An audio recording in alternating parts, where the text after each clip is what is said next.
Picture this. The clock's ticking past midnight.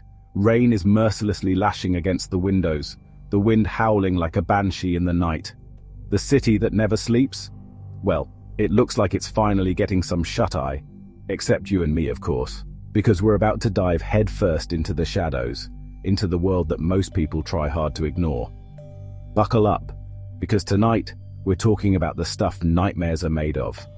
These are true stories from pizza delivery drivers who experienced the unimaginable. So, imagine this. You're a pizza delivery driver, right? You're used to the late nights, the weird requests, the whole 9 yards. But tonight, something feels different. The air is thick, heavy, like something's watching your every move. The usual city symphony of sirens and honking horns, gone.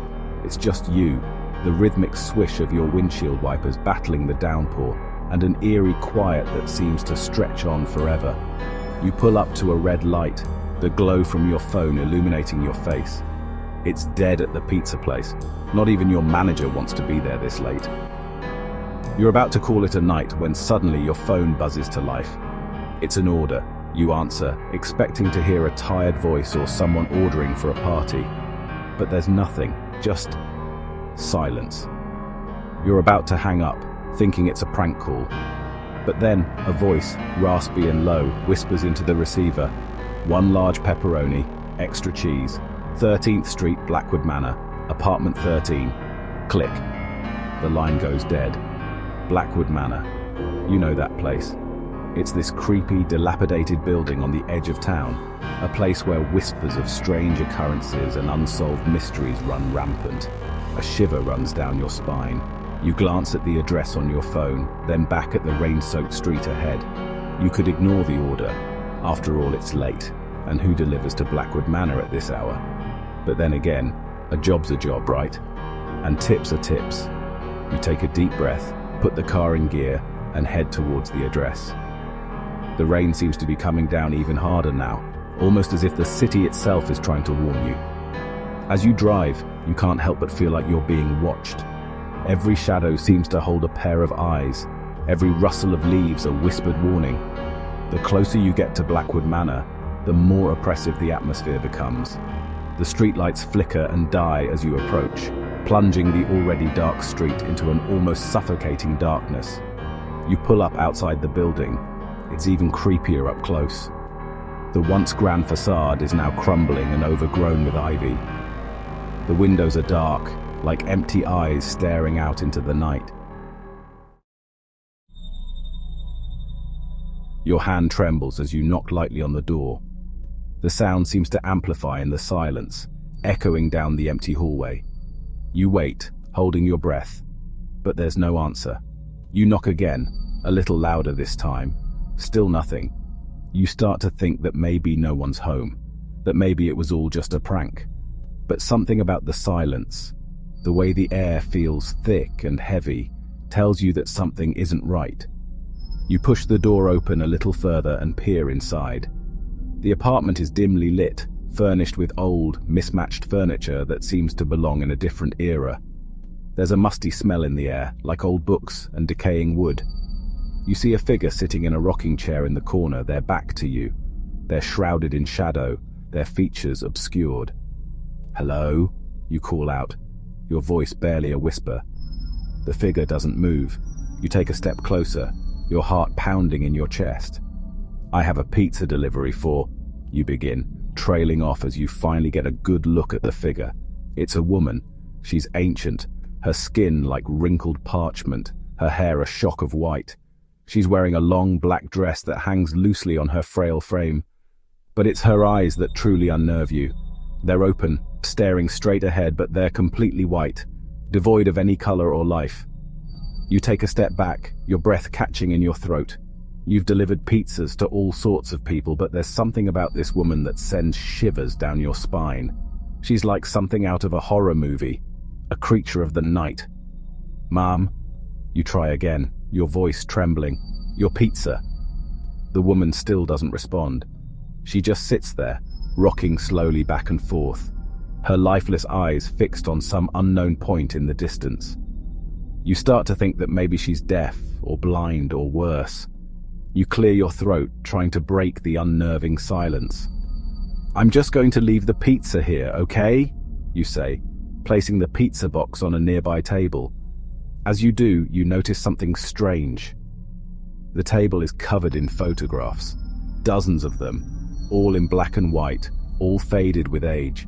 You pick one up, your curiosity getting the better of you. It's a photo of a young woman, her face full of life and joy. She's standing in front of a house, a picnic basket at her feet, a bright smile on her face. You turn the photo over, looking for a date, a name, anything. That's when you see it.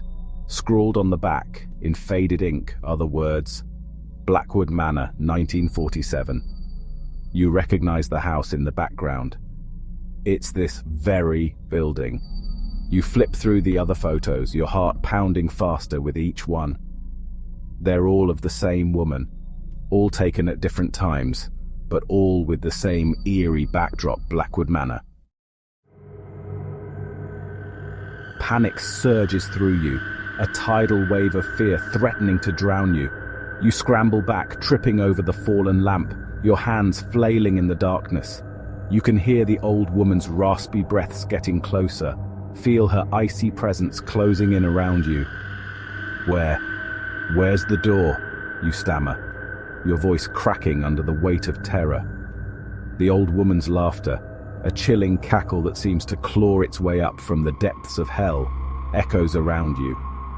"There's no escaping Blackwood Manor," she whispers, her voice laced with a strange, almost gleeful malice. "Not anymore." You scramble to your feet, your back hitting a cold, damp wall. You're trapped, cornered like an animal. You can feel the old woman's presence right in front of you, her rancid breath hot on your face. "Who are you?" you manage to choke out, your voice barely a whisper. "What do you want?" The old woman leans closer, her skeletal fingers brushing against your cheek. You flinch, but there's nowhere to go. "We've been waiting for you," she hisses, her voice like nails on a chalkboard. "He's been so hungry. Your blood runs cold." "He," you whisper, your voice trembling. "Who's he?" The old woman throws her head back and lets out another chilling cackle. "You'll find out soon enough," she says. The room seems to shift, the air growing colder, heavier. You can feel something else in the room with you now, something dark and sinister, something that sends shivers of primal fear down your spine. The old woman steps aside, her eyes gleaming with a malevolent light, and that's when you see him. Standing in the doorway, bathed in an ethereal light, is a figure that seems to defy description. He's tall and imposing, his features obscured by the shadows. But you can see his eyes, burning like hot coals in the darkness. He takes a step towards you, and you feel a wave of pure evil wash over you. You try to scream, but no sound escapes your lips. You're paralyzed with fear, unable to move, unable to breathe. The man stops in front of you, his face inches from yours. You can see his features now, his face pale and gaunt, his lips stretched into a cruel smile, revealing 2 rows of razor-sharp teeth. "Welcome to Blackwood Manor," he hisses, his voice a guttural growl. "Your last delivery awaits." So, the next time you're craving a late-night snack, remember the pizza delivery driver and the horrors that awaited him at Blackwood Manor. The city holds many secrets, some more sinister than others. And sometimes, the most innocent of jobs can lead you down a path you never intended to travel. If you enjoyed tonight's journey into the unknown, be sure to give this video a thumbs up and subscribe to my channel for more spine-chilling tales. And don't forget to share these stories with your friends. After all, who doesn't love a good scare? Stay safe and think twice before you take that late-night delivery job.